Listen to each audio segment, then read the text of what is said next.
Então, antes de assentar, nós vamos ler junto, amém? Que é Provérbios 22 e o verso 6.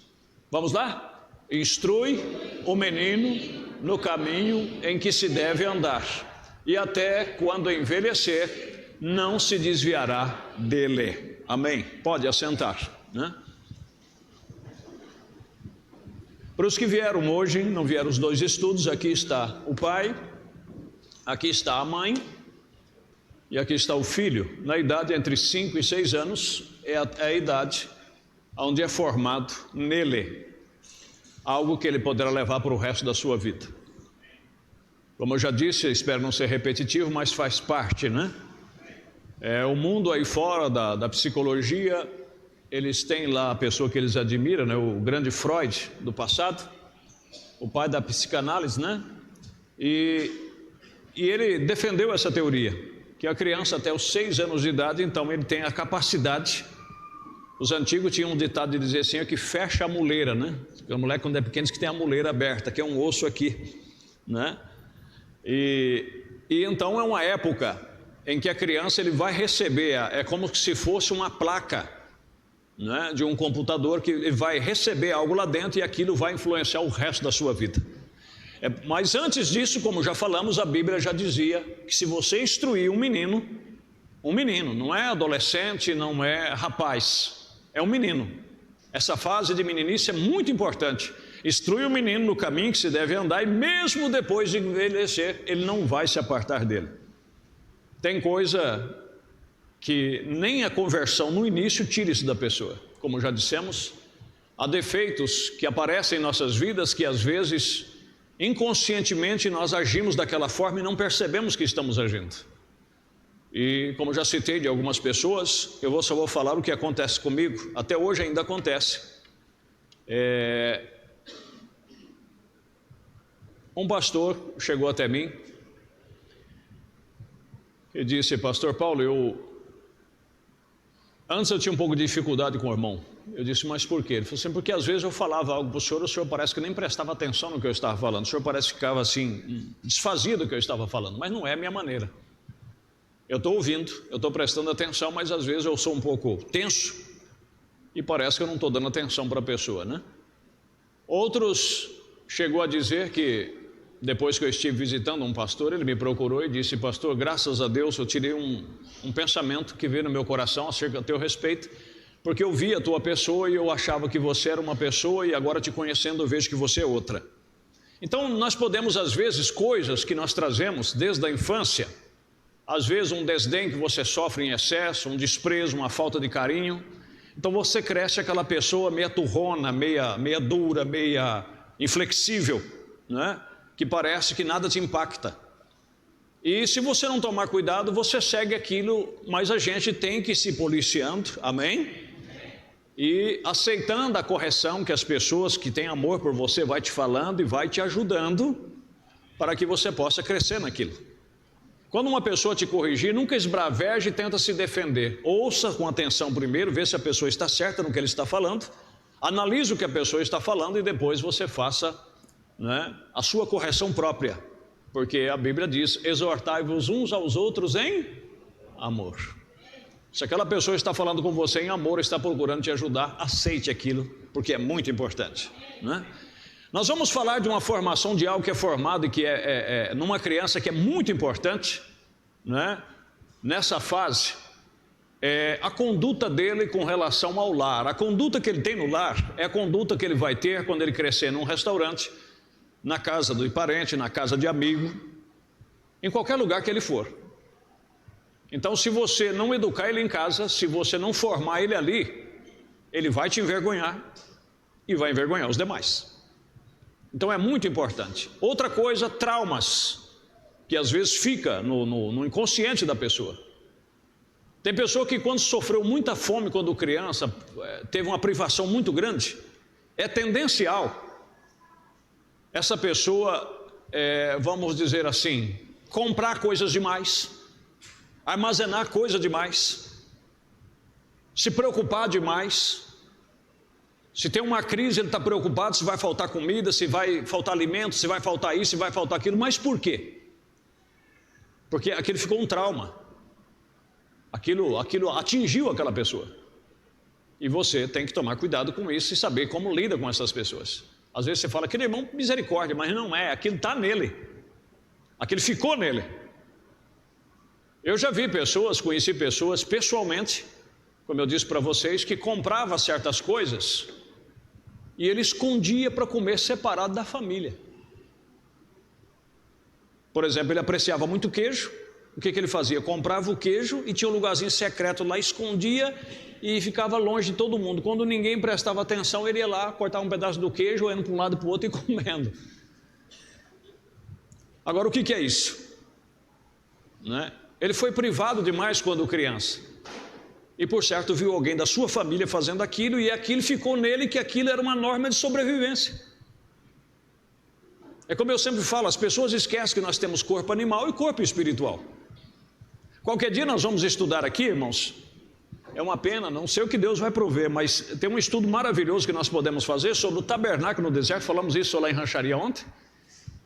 O tabernáculo no deserto e as 3 dispensações da graça, e incluindo isso com os evangelhos, com os ministérios, isso engloba tudo, que é Efésios 4:11 e Apocalipse capítulo 4, né?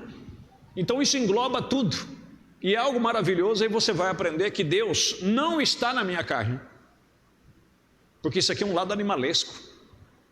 Deus não quer nem a sabedoria que eu herdei de meus pais. Você sabia disso? Essa carne, para ela herdar o reino dos céus, ela vai ter que passar por uma transformação. Se morrer, vai ter que ressuscitar num estado glorificado. E se estiver vivo, vai ter que ser transformado. Mas essa carne aqui, do jeito que ela está aqui, Deus não quer ela. Essa carne aqui simplesmente é uma casa na qual mora a sua alma. Entendeu? E por morar a sua alma, Deus quer que você conserve ela irrepreensível, porque se torna o templo de Deus, porque ela carrega a sua alma dentro. Quando a Bíblia diz que o vosso corpo sois o templo do Espírito Santo, é porque sem essa casca aqui, não tem como a alma, porque a alma não está na dimensão que nós estamos. Você já parou para pensar nisso? A nossa alma, o nosso homem interior, ela não está nas dimensões de tempo, luz e matéria que nós vivemos. A nossa alma, ela está na dimensão da invisibilidade, ela está na 4ª dimensão. Agora por quê? Porque se esse tabernáculo é desfeito, a minha alma não tem mais como ficar aqui, porque ela não tem como viver aqui sem essa parte de fora. Entenderam?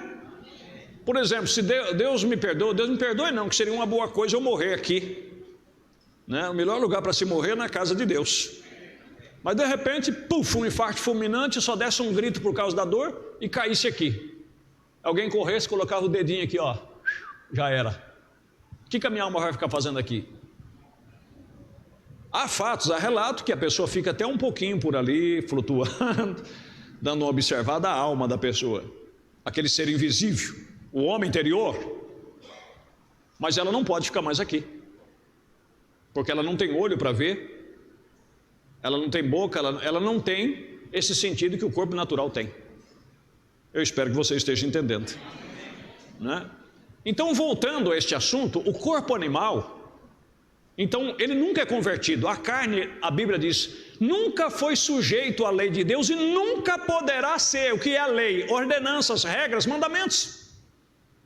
É por isso que para nós chegarmos à glória, chegarmos ao céu, tem que haver uma representação lá. É por isso que Cristo não nasceu da forma que eu e você nasceu. É por isso que Ele nasceu sem pecado, venceu o pecado, para que hoje Ele possa ser uma representação para nós lá. Porque nesse corpo aqui, nós nunca seremos totalmente perfeitos. A nossa alma se aperfeiçoará. E quando a nossa alma se aperfeiçoar e cumprir com os requisitos da palavra, subordinando, amansando, domando esse corpo, e Deus cumprir a última promessa, então o mortal se revestirá da imortalidade. Aí é o último inimigo que ainda resta para ser colocado debaixo dos pés de Cristo, é a morte natural. Coríntios capítulo 15. Mas esse não é o nosso assunto. Então, quando se trata, irmãos, da questão do corpo natural, como disse Paulo, essas questões de não toques, não manuseios, não rele, essa coisa toda, tem gente que ele baseia o cristianismo apenas em conduta. Eu volto a repetir, cristianismo tem conduta, mas você pode ter toda a conduta que a Bíblia possa exigir, que na questão de conduta, é como o irmão Branham diz na mensagem, a deidade de Jesus Cristo. Você pode criar essa criança aqui, e ensinar ela a se abster de todo o pecado que existe no mundo. De todo o pecado. Você pode abster ela do adultério, do homicídio, você pode abster da glutatoria, você pode abster da cobiça, você pode abster de tudo. Trancar ele num lugar e deixar ele ali, santificar ele, fazer dele um beato. Se a alma dele não aceitar Cristo, ele ainda erra o céu. Ele não poderá ser salvo. Porque Deus jamais vai aceitar o sacrifício que você faz. Ele quer que você aceite o sacrifício que Ele já fez. E que você seja salvo por Ele. Que você seja martirizado através dEle. Se pelo Espírito, capita bem, se pelo Espírito mortificardes os vossos membros que está na carne, sereis salvos. Se pelo Espírito. Então não é por você, é pelo Espírito. Porque o que você faz por você mesmo não é válido. Porque tudo que você faz, você vai cobrar depois. Tudo que você consegue por si mesmo, você não tem misericórdia de ninguém. E eu vou citar a Bíblia. Vamos dizer que esse menino aqui, que nós colocamos de Paulinho, ele fosse um mancebo de qualidade. Vocês lembram quando Jesus perguntou para eles, conhece os mandamentos? Lembra? Senhor, o que devo fazer para herdar no reino dos céus? Ele disse, conhece tu os mandamentos? Ele disse, desde a minha...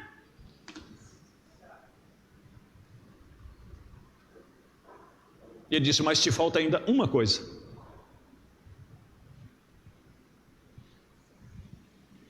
Uma coisa te falta. E o que seria? A avareza. Você está preso nela. Você está preso na confiança que você tem no que você possui. Vá, vende tudo que tem, se desprende disso. Aí eu já estou salvo, Senhor. Não, vem e segue-me. E seguir a Jesus é a cada dia tomar a sua cruz. Amém? Então, a conduta é uma coisa maravilhosa. Mais uma vez eu digo, não quero ser repetitivo, mas é necessário. No Japão, só tem 5% da população japonesa que é cristã. 5%. Cristã dizendo assim, incluindo católico, alguns evangélicos que está lá. 5%. 5%. E no Japão não é novidade se a pessoa encontrar um pacote de dinheiro e ir lá devolver. Lá no Japão não é novidade você andar e não ver um papel de bala no chão. Todas as Copas do Mundo, eles são um exemplo. É a única torcida no mundo que quando eles vão para o estádio, eles mesmos na sua bolsa já levam o seu saquinho de lixo. Tudo que eles consomem, tudo que eles compram, acabou de usar, coloca no saquinho de lixo. Quando terminou o jogo, o saquinho de lixo estão todo lá amarrado. O coletor de lixo só passa recolhendo o lixo. Ele não precisa varrer, não precisa catar. 5% da população apenas é cristã. O resto, a maioria, ou não tem religião, ou adoram seus ídolos, seus antepassados. Mas desde o berço, eles são rigorosos, criteriosos com a formação.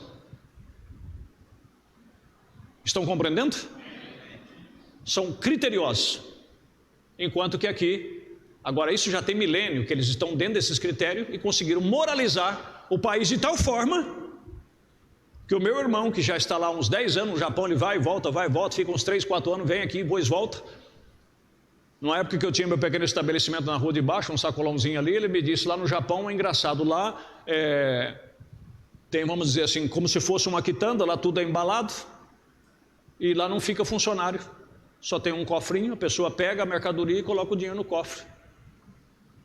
Produtor de melancia na beira da rodovia, produz sua melancia, coloca lá pia de melancia e 2 caixas de papelão.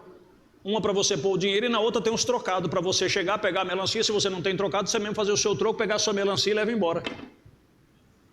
Você sabe o que é isso aí? Formação. Desde pequenininho aprende o que é dos outros, é dos outros. O que é seu, é seu.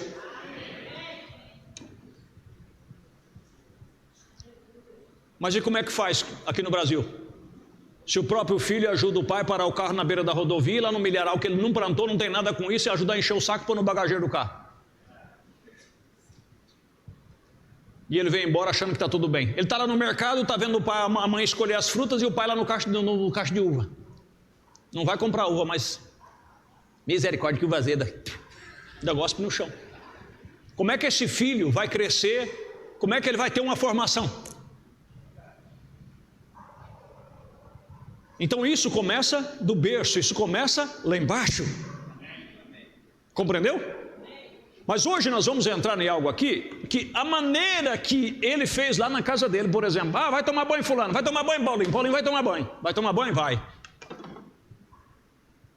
Então ele sai pela cozinha, joga o calção num canto, a camiseta no outro e vai para o banheiro. Volta aqui. Pega o calção, pega a sua camiseta, ao cesto de roupa suja, coloca lá. Mas pega lá e coloca lá. Você fazendo assim, ele não vai com a mão dirigindo, com a mão descascando a ponca e pela janela jogando. O coletor de lixo. Se eu não fazer isso, o lixeiro não tem o que varrer na rua. Ele precisa varrer, porque senão ele perde o emprego. Se você não morrer, a funerária não ganha dinheiro, porque você não morre. Alguém escreveu isso. Se você acha que jogar o lixo na rua vai dar serviço para mim, então você tem que morrer, porque senão a funerária não tem trabalho, não tem ganho. Quem quer morrer? Então essa é a questão. Esses dias agora eu vi um vídeo que eu não sei se eu daria razão ou não daria razão. Um camarada parou sua caminhoneta, essas caminhonetas grandes aí, importadas, e o coitado do coletor de lixo estava lá varrendo com a coisinha, pegando capá, e o cidadão pegando todo o lixo que estava na caminhonete e jogando pelo vidro. E ele juntando. Passou um camarada, ele ficou tão indignado que ele pegou da mão do coletor a pá e a vassoura e coletou, jogou tudo aquele lixo que ele tinha jogado na pá e voltou tudo de volta a caminhonete lá dentro. Aí o cara pôs a mão para fora e ele saiu resmungando. Isso é indignante. Agora o que acontece? Ele viu isso na casa dele. Ele não foi repreendido quando era pequeno? Volto a repetir, existem as exceções. Tem uns que corrigem, não tem jeito, mas na maioria foi o pai e a mãe que criou o delinquente, que criou o vândalo, que sai chutando tudo e diz, mas moleque, para com isso. Não é moleque, para com isso não. Vai lá, pega ele, volta, repreende e ensina a fazer o correto. Compreenderam? Uma coisa fundamental que nós vamos ver aqui, por exemplo, ética na alimentação. Na alimentação. Como que uma criança deve se alimentar? Os antigos diziam assim, parece que é hoje, né? Às vezes você pediu um pedaço mais de mistura, ele fala assim, mistura não enche barriga não, menino. O que enche a barriga é arroz e feijão. Claro que mistura enche a barriga. Se desse para mim encher a minha barriga, eu encheria. Mas o que eles queriam dizer é o seguinte, que mistura já chama mistura. É um pedacinho para você saborear o resto da comida. Mas o básico seria o arroz e o feijão, né? Mas tem criança que não. Ele chegou, ele assentou na mesa, ele enfia a mão, tem que dar tudo o que ele quer. E se brincar, deixa o pai e a mãe sem mistura. Isso tem que ser cortado. E você tem que fazer até atingir essa idade. Você tem que ensinar ele as regras desde pequeno. Vai dar trabalho, mas tem que ensinar. Que se você não ensinar, quem vai ensinar?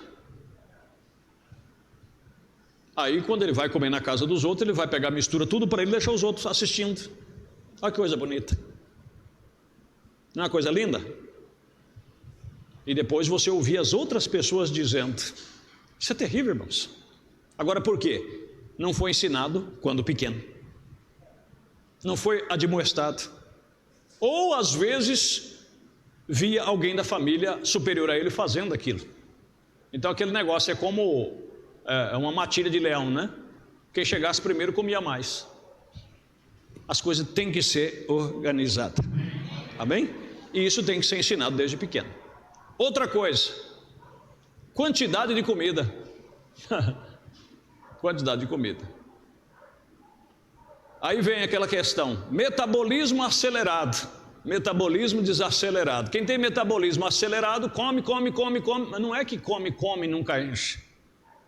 O apetite tem um limite. Não é porque o meu metabolismo é acelerado e eu não engordo, então eu vou comendo, pego uma pá e... Isso é glutaria. Eu tenho que comer o necessário que o meu corpo precisa para se alimentar. Ah, mas o metabolismo ele queima energia, então consuma energia. Consuma energia. O profeta diz: você quer ficar o dia inteiro sem fome? Você que tem o metabolismo acelerado, levanta logo cedo, pega uma caçarola lá e mete um feijão catador, um feijão desse, feijão preto, pica bacon, torresmo e joga a farinha dentro e faz uma bucha daquela e joga dentro do seu... Você tem energia para consumir o dia inteirinho, meu querido. Essa é a questão. Mas você vai buscar energia em arroz e feijão, aí come aquela pratada, aí volta de novo, e rapa na panela, rapa, e a mãe preocupada, o seu irmão tem que comer. E hoje é tão fácil, né? O doutor Google ensina tudo. Busca os alimentos que têm mais energia e sacia esse organismo seu. Amém? Vai comer cedo um pãozinho francês passando a margarina, coma meia dúzia de pão. Não vai funcionar. Arruma um pão caseiro, um pão, sabe aquele pão que você põe na mão assim e é pesado? Vai nesses lugares de coisa natural, você não vai gastar muito, ou mesmo num garapeiro, e pega um litrão daquele de melado de cana puro, aquilo é energia 100%, e batiza ele bem, fecha, come, também acabou. Você pega um leão, sem problema. Então é questão disso. Agora outros, crianças, desde esse tamanho já se tornam obesos. Mas por quê? Não é fome, é ansiedade. A criança é ansiosa, ele vai descontar a ansiedade dele na comida. Ele come tudo que vê pela frente, porque ele está ansioso. Então trata da ansiedade dele. Outra coisa importante que nós vamos ver aqui.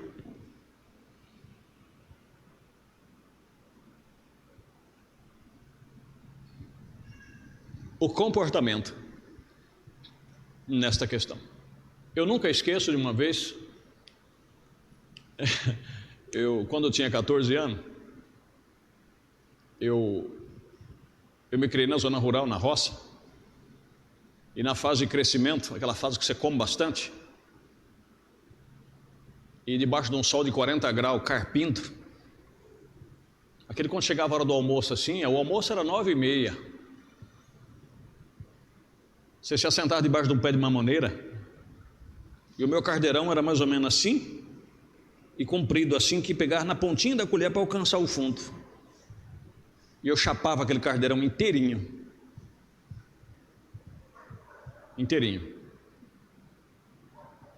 e aí eu vim um dia para aqui, meus parentes estão concentrados tudo aqui, Presidente Prudente, Alves Machado, eu vim passear aqui, bem na rua Eculano, tinha uma tia minha, bem velhinha, que já morava ali, na época ela era mais nova, e ela me encontrou na rua, e o meu irmão, e falou assim, coisa de baiano, né? Ô Paulinho, vai almoçar lá em casa hoje comigo e mais seu tio. Eu falei, nós vamos. Aí chegamos lá, tadinha, Deus abençoe a preciosa alma dela. Quando eu cheguei lá, comida de pessoas idosas, aquela panelinha de arroz desse jeitinho assim, aquela panelinha de feijão, aquele omeletezinho feito naquele maior capricho. Pode comer, meu filho, come à vontade. Eu olhei para o meu irmão olhou para mim. Se eu pedisse uma tigela para ela e despejasse o arroz, despejasse o feijão e o omelete, era só eu. Olhei para o meu irmão olhou para mim. Louvado seja Deus. Eu peguei uma conchinha rasa de feijão, ele pegou uma conchinha rasa, pegamos um pouquinho, comemos ali devagarzinho. Pode comer, aí tirei mais um pouquinho. Aí ela mais o meu tio tiraram, comeram também. Saímos dali, fomos procurar o que comer. Porque isso na minha casa, graças a Deus, essa parte foram bem criteriosos. Minha mãe nunca perguntou, você gosta disso, eu gosto daquilo, comi o que tinha. aqueles pratinhos de plástico, colocava a escadinha tudo sentadinho assim, colocava um para cada um e todo mundo comia que rapava o pratinho. Nunca questionou, você quer isso, você gosta disso, eu gosto daquilo. O que tem aí? Deixa eu ver. Não, isso aí eu não quero, isso aqui. Deixa eu ver. Não quero. O que você quer? Eu vou falar algo aqui, mas com amor, tá? Aí depois cresce aquela nojeira, que quando casa a mulher não pode pôr cebola no feijão, não pode pôr isso aqui, não pode pôr isso aqui, tem que ficar ciscando no prato porque não gosta disso, não gosta. Não estou querendo ferir nenhum sentimento. Se compra uma carne moída, não pode comer porque tem nervinhos. Tem que tirar os nervinhos. Você tem que passar fome. Você vê como é que um nervo é tão gostoso. Essa é a questão, né? Costela não gosta porque tem muita pelanca, tem muito isso aqui, meu amigo. Quando você é criado assim, dentro de uma certa sistema, você come a pelanca, você come até aquela fita crepe que fica colada no osso ali. Você puxa, você come. Você é uma pessoa feliz. Mas isso tudo vem daqui, ó, do berço. Isso tem ensinado aqui. Compreendeu? Tira o nojinho dele enquanto você pode, enquanto é pequeno. Eu vou dizer uma coisa para você. Eu tenho 4 filhos. E hoje eles falam. Porque tem a mãe foi criada num sistema diferente do que eu fui e eu não queria interferir. Você não pode ser o manda-chuva dentro da casa e querer interferir em tudo. Tem certas coisas que você tem que deixar. Falei uma vez, 2 vezes. Não, eu quero crédito. Tá bom, não tem problema. Mas tem filho que hoje nunca. Um dia eu fiz ele quase passar mal para comer pepino, porque eu queria fazer ele comer esse pepino na marra. Eu nunca vi o que tem contra o pepino. Não, eu não gosto. Hoje, se der fazer uma salada de pepino, ele come sozinho. Aprendeu a gostar de pepino. Não é que não gostava, pôs na cabeça que é ruim. Estão compreendendo? Mas então, é estas coisas que é desde pequeno, a formação. Estão entendendo, meus irmãos? Outra coisa que nós vamos ver aqui, se desse tamanhozinho aqui, quando ele vai sair de casa, você fala assim, você está com fome? Vai visitar alguém, você está com fome? Não, não estou com fome. Quer comer alguma coisa? Não, não quero. Aí quando chega na casa da pessoa que você vai visitar, vê uma fruteira com banana e diz assim, está com fome. Já desói na banana. Ai gente, que vergonha. Que vergonha. Ou então vai lá, mete a mão e pega da fruteira a maçã, já sai dando mordida e mastigando. Aí a pessoa olha para você como diz, esse esfomeado nunca comeu maçã, nunca comeu alguma coisa. É complicado, irmãos. É complicado. Por isso que eu te falo, isso aqui não é implicância, isso é um ensinamento para você ter a sua família no lugar certo. Amém? Então o negócio é o seguinte, sai de casa, você quer comer alguma coisa? Não, então por favor, quando chegar lá, você espera a hora do almoço e não... Eu lembro que às vezes eu saía, sentava a escadinha do meu lado, a pessoa dizia, quer comer? Vocês olhava para mim e fazia... Porque já sabia que... Agora, eu já não estou criticando, eu já vi, por exemplo, pessoas que saíram de casa, já tinham jantado, e a culpa não é do pai e da mãe, é de não ter ajudado a criança. E a criança chega lá, graças a Deus, minha esposa sempre cozinhou bem, graças a Deus, viu o cheiro da comida e disse, mãe, eu estou morrendo de fome. E a gente sabia que não estava morrendo de fome, mas porque sentiu o cheiro da comida, é costume que pega. Aí fazia o prato de comida, só lambiscava e não comia, já ia brincar, certo, estou com a barriga doendo. Aí o ignorante aqui já olhava e disse, podia pôr sentada e pôr de colher cheia na boca, vai comer, né? Porque na hora de envergonhar, envergonha, depois sai de fininho. É ou não é verdade? Eu já fiz pessoas da minha família, não vou falar quem que é, um dia eu morava aqui do lado, ia viajar, fiz um lanche para mim viajar, fui no mercado ali embaixo, aí comprei uma coca para eles, a parte, e comprei uma latinha para mim levar no ônibus para mim tomar. Mas porque viu a latinha, porque era de latinha, chorou e esperneou porque queria de latinha. E eu falei, como é que eu vou levar essa coca agora de... Eu vou despejar dentro de uma sacola e levar?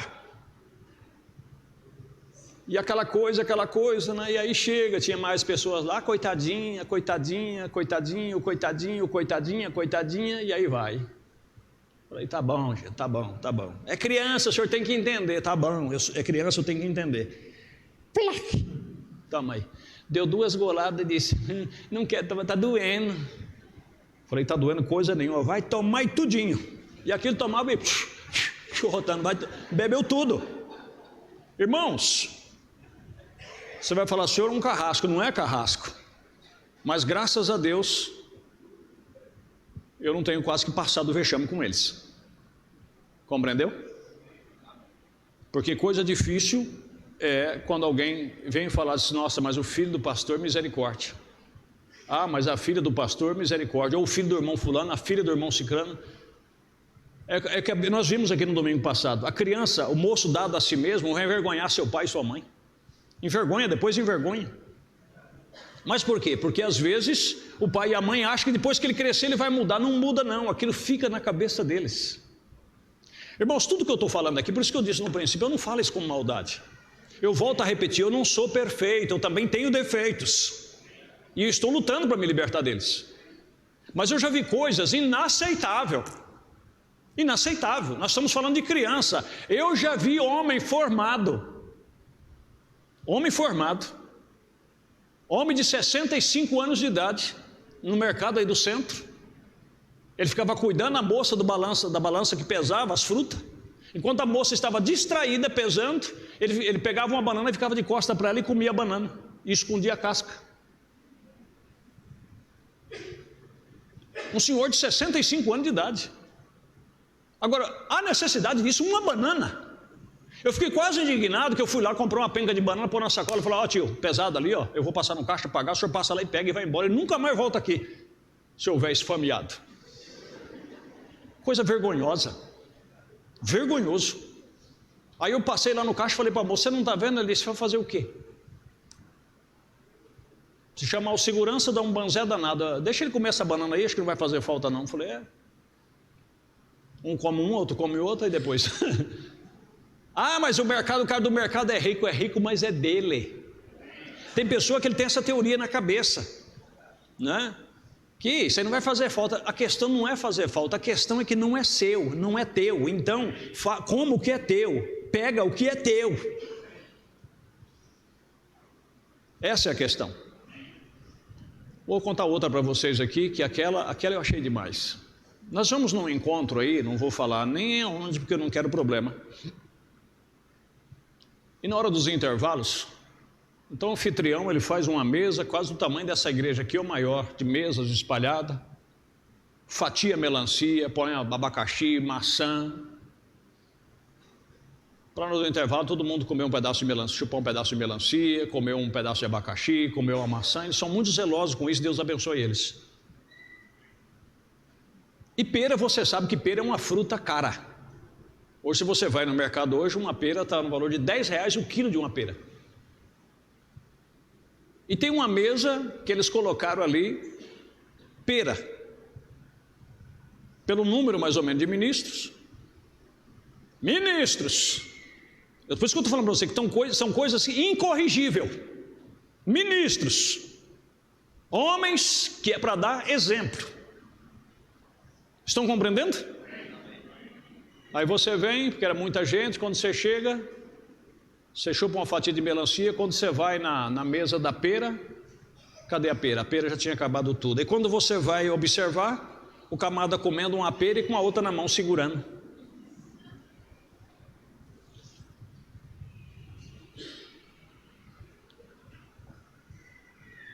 Aí é na hora, se o apóstolo Paulo estivesse ali, ele ia fazer que nem ele fez com Pedro. E aí depois você é ruim. Dizer, irmão, você não tem vergonha na cara não? Você nunca comeu na sua vida? Será que você não vê que isso aí é uma para cada um? Você tem que comer uma e está segurando a outra para os outros não chegar na... Você não está vendo que tem gente para trás que ficou sem comer? Você tem que estar comendo uma e segurando a outra. Será que uma pera é tão difícil de conseguir uma pera desse jeito? Oh meu Deus. Agora o que é isso aí? Falta de formação. São coisas que desde pequeno ninguém tirou isso dele. É por isso que eu falo para você, criança esfameada você não pode tolerar, e não tenha dó dele não. Ah, mas coitadinho, deixa ele coisa nenhuma. Está comendo um, deu uma mordida, já enfia a mão e pega a outra. O que é isso? É por isso que você vê homem velho, que quando está em aniversário, em qualquer confraternização, que passa a bandeja, sabe aquelas coxinhas pequenininhas, aqueles quibezinho pequenininho, aquele tira gosto antes, né?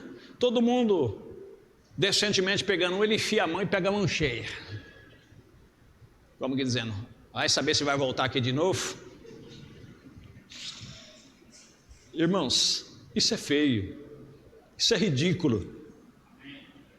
Isso são coisas que aos olhos de uma pessoa sensata, a pessoa já está reprovada. A pessoa já está censurada. As pessoas observam, as pessoas que têm uma formação observam aquilo e falam, misericórdia, uma coisa dessa não pode acontecer. E principalmente no meio de pessoas cristãs e, como eu estava dizendo, no meio de ministros. E ninguém vê isso como pecado. Ah, irmão, ele é assim mesmo, tadinho. Vou morar por ele, é verdade. Aí você diz assim, mas eu vou ler para vocês ver o caráter que tinha nosso profeta com relação a essas coisas.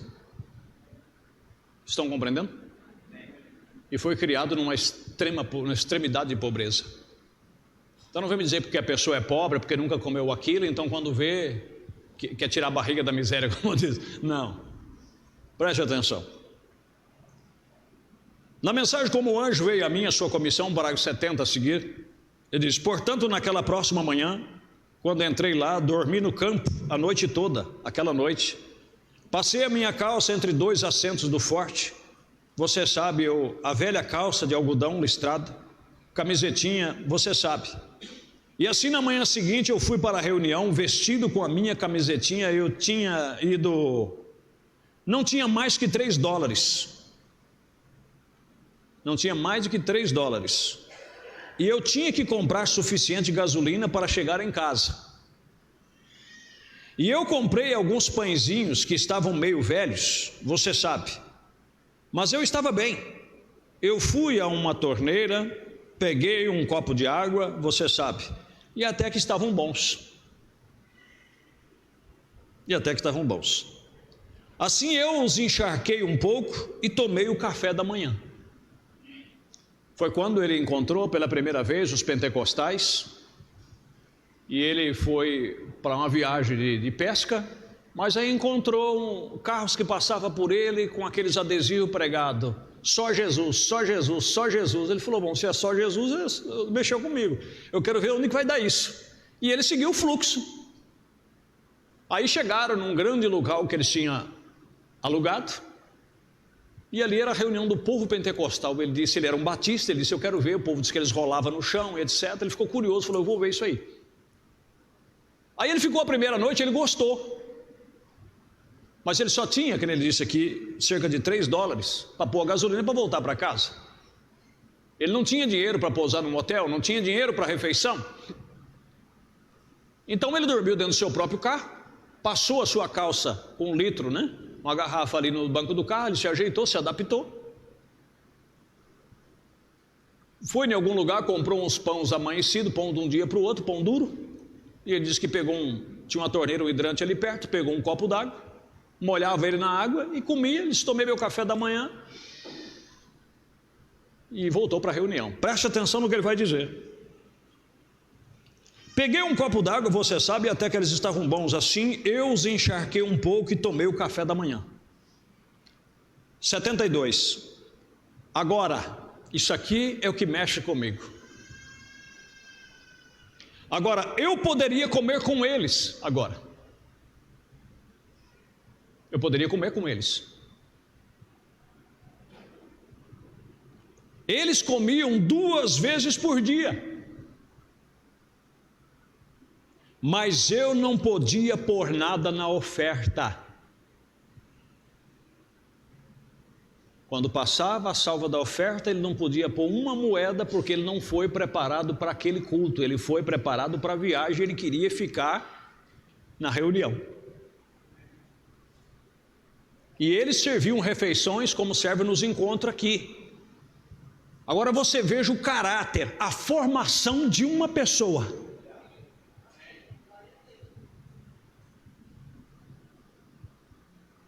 Aí eu quero que alguém me fala, esses que ficam, porque Mambrana, porque esses abençoados, se for falar alguma coisa, até no chaveiro eles têm a foto do Mambrana.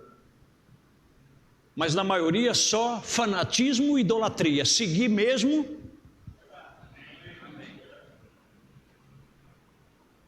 E ele diz, ó, agora eu poderia comer com eles agora. Eles comiam 2 vezes por dia. Era só entrar na fila do encontro e comer com eles. Ó. A comida era para todo mundo que estava no encontro. Ele disse, mas eu não tinha posto nada na oferta.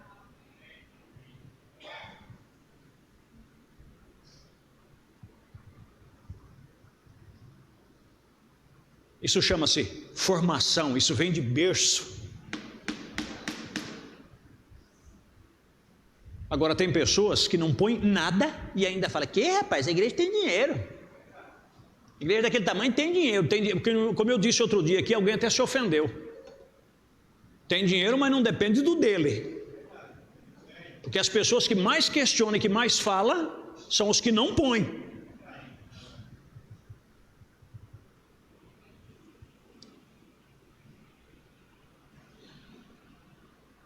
Às vezes vai fazer uma confraternização, cada um faz isso, faz aquilo, faz isso, faz aquilo, e a pessoa sempre no meio. É mais fácil tirar leite de uma pedra do que tirar R$1 do bolso dele.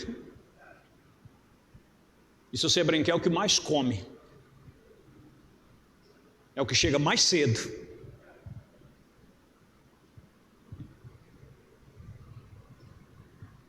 Que vergonha, irmãos.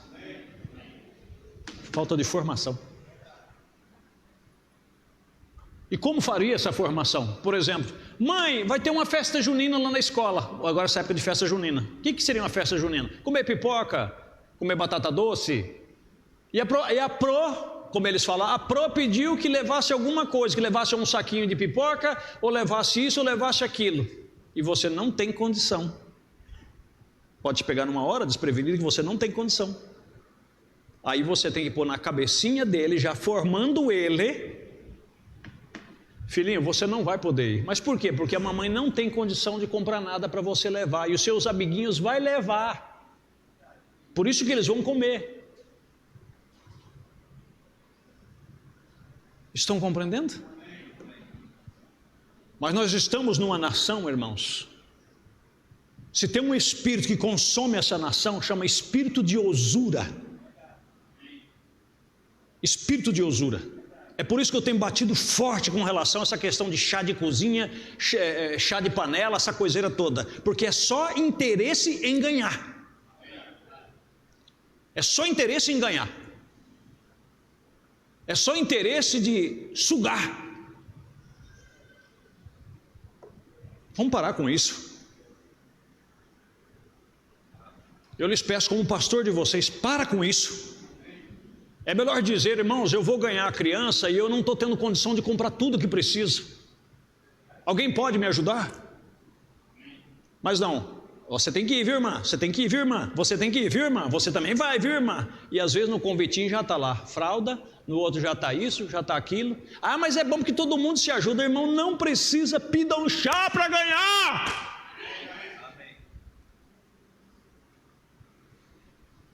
Teve uma abençoada aqui que teve a graça e ela falou, o pastor é contra, eu vou obedecer e vamos ver o que vai acontecer, se Deus vai honrar. Ela disse que ganhou muito mais do que se tivesse feito.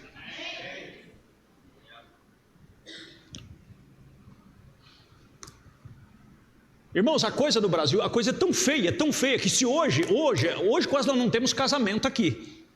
Devido ao casamento, com as festas que nós fazíamos ontem. Quando a igreja tinha 100, 150 membros, podia fazer até um casamento, todo mundo convidava, todo mundo, não era tão difícil.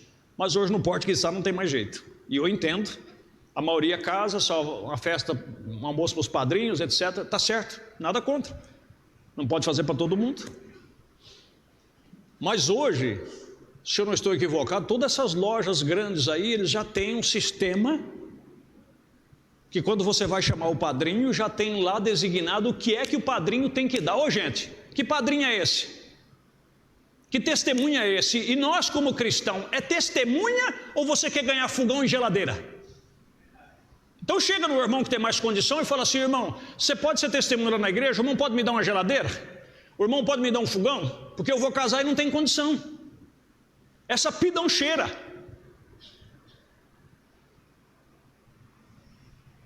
E isso às vezes, isso como numa nação como a nossa, isso porque começa daqui, ó.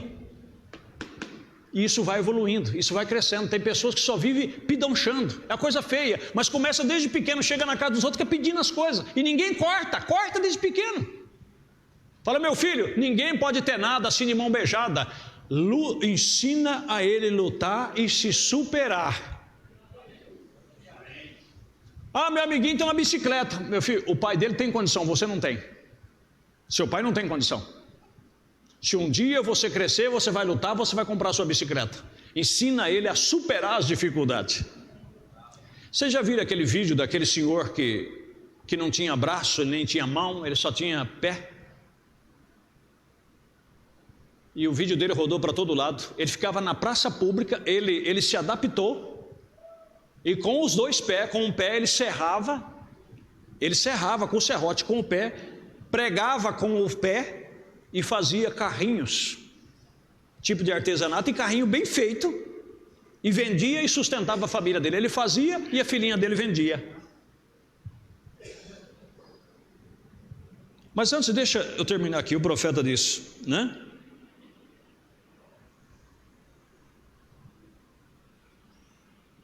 Agora eu poderia comer com eles. Agora eles comiam 2 vezes por dia, mas eu não podia pôr nada na oferta por isto.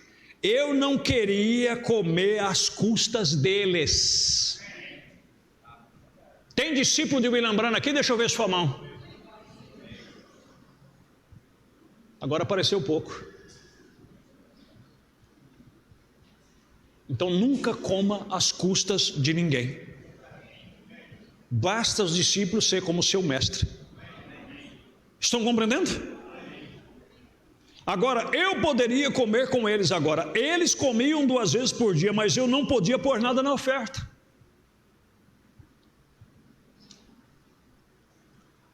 Quando passa a salva da oferta, você vê nego disfarçando, arruma o óculos, outro ajeita a gravata, e diz: que meu R$10 vai fazer diferença no meio de uma multidão dessa. Aqui tem empresário, aqui tem juiz, aqui. Qual que é o problema, irmão? Se tem empresário é porque ele tem empresa, não é você. Ah, tem juiz, porque ele estudou para ser juiz. Ah, tem médico, mas ele estudou para ser médico. Você vai ficar debaixo do sovaco das pessoas até quando? Rala, luta, conquista, supera-se. É como uma preciosa irmã que eu admiro muito. Não vou citar o seu nome, ganhou um prêmio de melhor gerente do estado de São Paulo. Eu sempre admirei aquela menina, aquela preciosa irmã. Mas na época ela estava fazendo faculdade, não tinha condição dos pais pagar a faculdade. Tem pessoas valorosas ainda. Ela trabalhava e estudava ao mesmo tempo. Por 4 anos ela dormia 3 horas apenas por noite. E tirava o final de semana para dormir. Mas que conseguiu.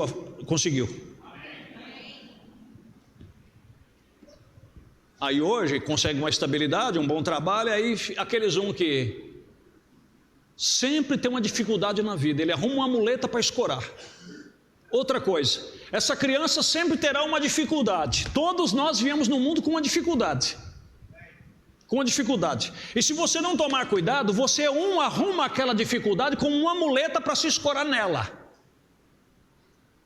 Eu convivi numa casa uma vez. Não vou nem dizer onde, não quero nem lançar uma sombra, para que não resta, entendeu? E não falo isso por maldade, eu falo coisas que eu percebo. A preciosa irmã, o médico disse que ela não poderia passar muito nervoso, porque ela poderia sofrer um infarto miocárdico. Então o negócio é o seguinte: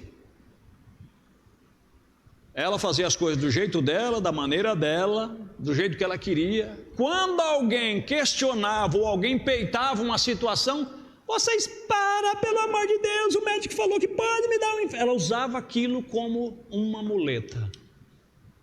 Aí todo mundo silenciava porque ficava com medo dela dar um infarto miocárdico. Aí todo mundo silenciava e ela voltava às boas de novo. Então usava aquilo como uma muleta para sobreviver e fazer as coisas do seu jeito. Coitadinho dele, pastor, se ele tem uma dificuldade, ele não enxerga bem. Ele não enxerga bem. Aí você fala para ele: mas a senhora sabe que eu não enxergo bem, por isso que isso não seja escusa, meu filho. Beethoven era cego. E é referência no mundo inteiro. Como era aquele cantor que fez sucesso na década de 80, Stevie Wonder, que cantava Balanga na Cabeça com rebanho escuro, cego. Disco de Say I Love You. Nunca esqueci aquela música que tanto fez sucesso. Cego, se superou, passou por cima da sua dificuldade. Aquele jogador de futebol, Ronaldo, chamado Fenômeno, estourou o joelho 2 vezes. Todo mundo dizia: ele nunca mais vai poder jogar, pois ele lutou e ainda foi o melhor do mundo. A pessoa luta pelos seus ideais. Joaquim Barbosa da Silva. Tem pessoas que se escoram porque é negro, fala que negro é discriminado. Negro é isso, nada, irmão. Negro não é discriminado coisa nenhuma, não. Porque você é negro, sua cor não tem nada a ver com você. Você é uma pessoa de talento, você é um filho de Deus, você é uma filha de Deus. Você pode conquistar como todo mundo conquista. Pastor, eu sou muito baixinho. Ele arruma aquilo como pretexto, porque todo mundo olha para mim porque eu sou baixinho, mas não tem baixinho que faz sucesso que você nem imagina. Então, olha, você tem que ensinar ele a superar isso desde pequeno. Estão compreendendo? Eu sou gago. Não esqueça, Moisés era gago. E nem isso foi escusa para Deus. Deus disse: não, eu fiz a boca e eu posso falar. Supera, não deixa trauma, não deixa desde criança essa abençoada crescer com um complexo. Ensina ela a superar a sua vida.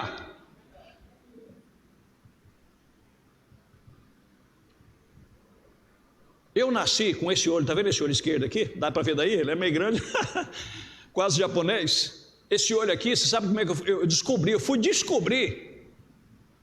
Eu tinha 20 anos de idade, eu fui descobrir que ele faltava 3,5 graus de nascença. 3,5 graus. Foi quando um dia, desempenando uma estufa, caiu uma massa nesse olho direito. E ele irritou do tal ponto que eu não poderia olhar nada claro. Aí na época do INSS, quando funcionava, fui lá no médico. O médico me colocou naqueles aparelhos e disse: que letra é essa, que letra é aquela, que letra é essa, que letra é aquela? Foi que eu fui descobrir. Ele disse: não, o olho que está irritado está normal, mas esse outro aqui, o que está acontecendo? Eu falei: por que está acontecendo? Ele falou: olha, para você enxergar as letras eu tive que pôr 3,5 graus. Você já passou por um médico alguma vez? Eu disse: nunca, doutor. Ele disse: então é defeito de fábrica. Você já vê o mundo. Com 50 anos fui descobrir que era quase aleijado da coluna, perna adormecendo. Compreendeu? Dor localizada, perna ficando dormente. Às vezes ia dirigindo o carro, chegava no local, ia andar, não sentia a perna, em tempo de cair. Irmãos, vocês me desculpam, mas eu descobri que de nascença eu tenho um problema na coluna, e então eu não estou podendo tanto viajar. Que nada, irmãos. Passei pelo médico, o médico me passou um anti-inflamatório daquele de lascar. Visão dupla, transtorno mental. Eu falei: Satanás vai tomar isso aí, mas não eu. Tomei não. Tem que fazer 10 RPG, aquela fisioterapia de postura. Fiz 30. Pediu 10, fiz 30. Não resolveu nada. O senhor tem que fazer pilates, acompanhado de um fisioterapeuta.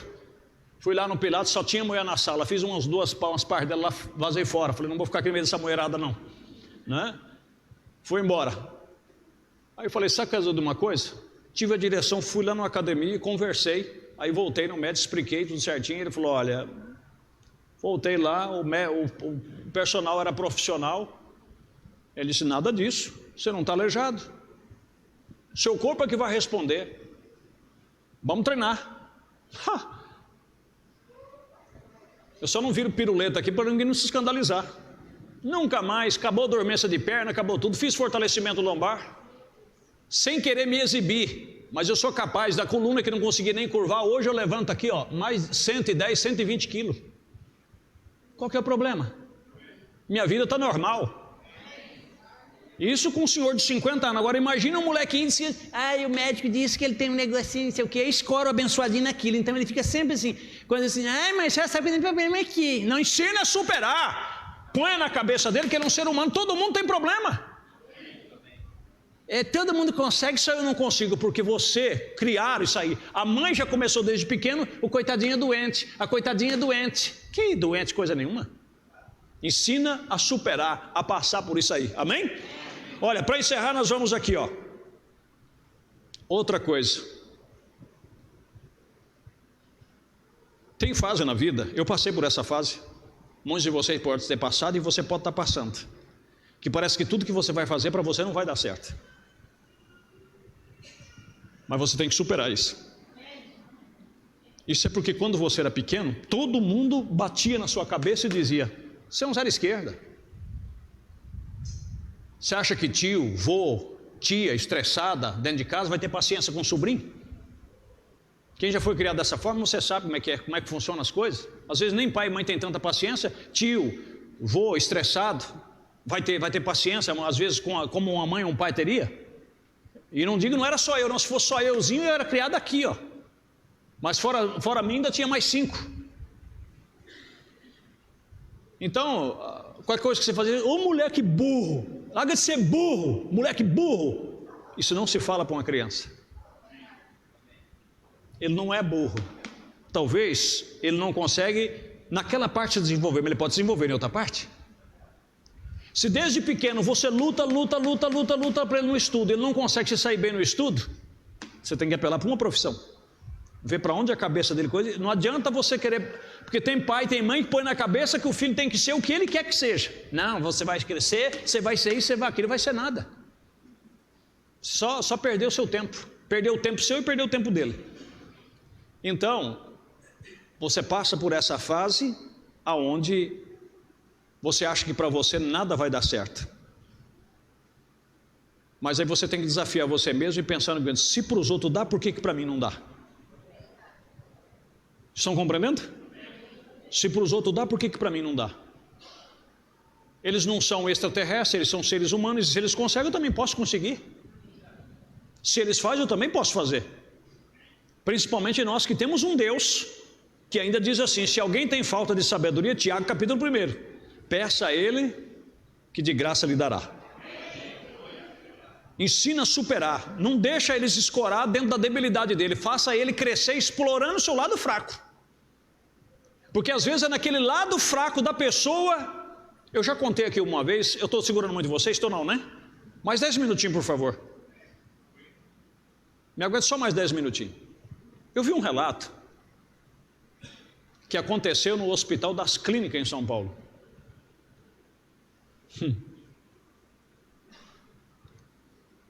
Uma menina, um casal teve uma menina, e a menina nasceu com um problema, eu não tenho aqui o vocabulário para dizer, mas braço dela não funcionava, perna não funcionava, nada funcionava, nenhum membro dela funcionava, a única coisa que ela fazia é mover o pescoço.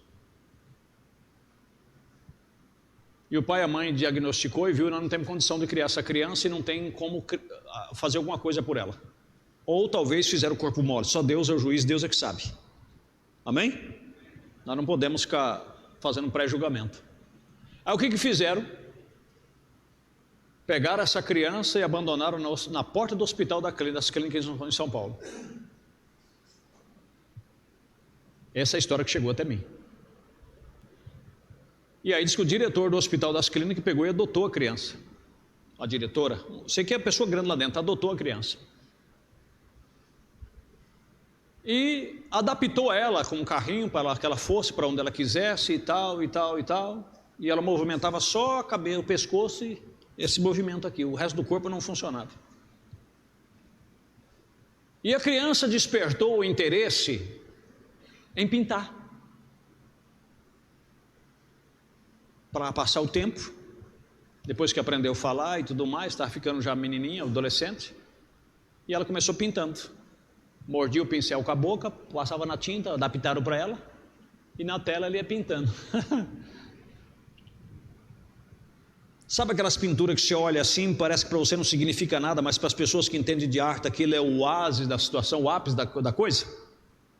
Ela começou com altas pinturas, despertou algo nela, o que o braço não pôde dar, o que as pernas não pôde dar, concentrou tudo aqui. Uma cabeça, um QI, a energia foi tudo para cá. Entendeu? Foi o que o médico falou para mim, falou assim: você nunca teve dor de cabeça, você não teve nada, como você veio, o problema seu do olho é de nascença. Então o que acontece? Como era de nascença, então foi transferido, o que esse aqui faltou, passou para esse aqui. Sabe aqueles carros de um farol só? Só que o outro farol era bom, louvado seja Deus. Então a energia que ela precisava para o corpo inteiro, como o corpo não usava, focou no cérebro. E o cérebro dela subdesenvolveu, e ela com a boca pintava aquelas telas. E alguém um dia visitando o hospital, soube sobre ela, foi lá e olhou e a pessoa entendia. Aí procurou o diretor que tinha ela como filha, ou a diretora, e disse: você já expôs os quadros dela alguma vez? Ela disse: não, vocês têm que expor, isso aí é alta pintura. Isso aí tem gente que paga caríssimo nisso aí.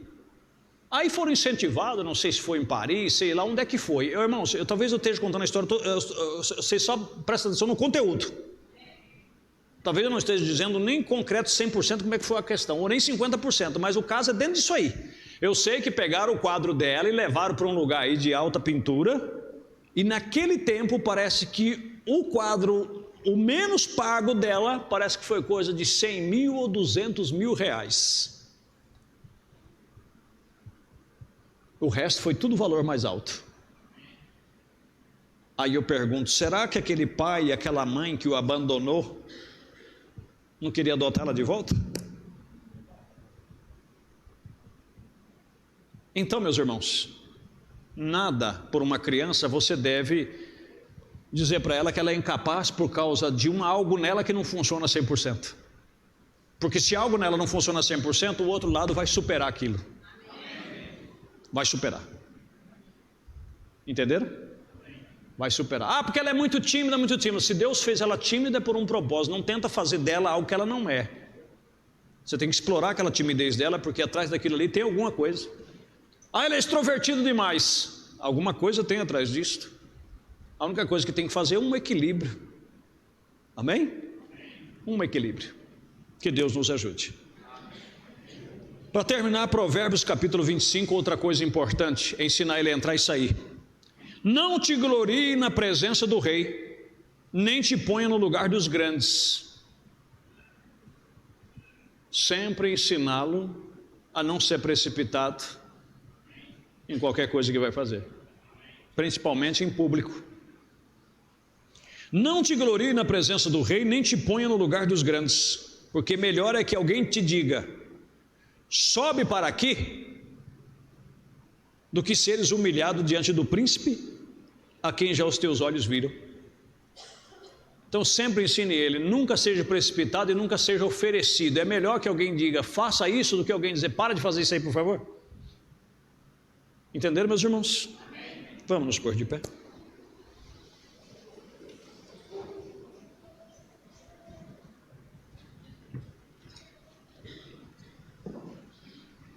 Deus Todo-Poderoso, no nome de Jesus Cristo, aceite a nossa gratidão e ajude-nos, pois somos defeitos dos pés à cabeça, Senhor, e estamos aqui, um ajudando o outro, procurando melhorar. Naquilo que a palavra nos feriu nesta noite, ajuda-nos, ó Senhor. Venha com o bálsamo e ajuda que nós venhamos ter aprendido com essa ferida do Teu Espírito. Ajude os pais, ajude as mães, capacite eles, capacite essas crianças. E se tem alguém aqui com algum trauma, algum complexo, por causa de uma imperfeição ou por causa de uma falta de alguma coisa, que eles não venham, Senhor, se entregar, que eles procurem superar isto. Que o Senhor é Deus para fazer todas estas coisas. Dai capacidade aos que faltam e ajuda a todos nós. Entregamos-nos em tuas mãos e pedimos as tuas bênçãos, em nome de Jesus Cristo. Amém.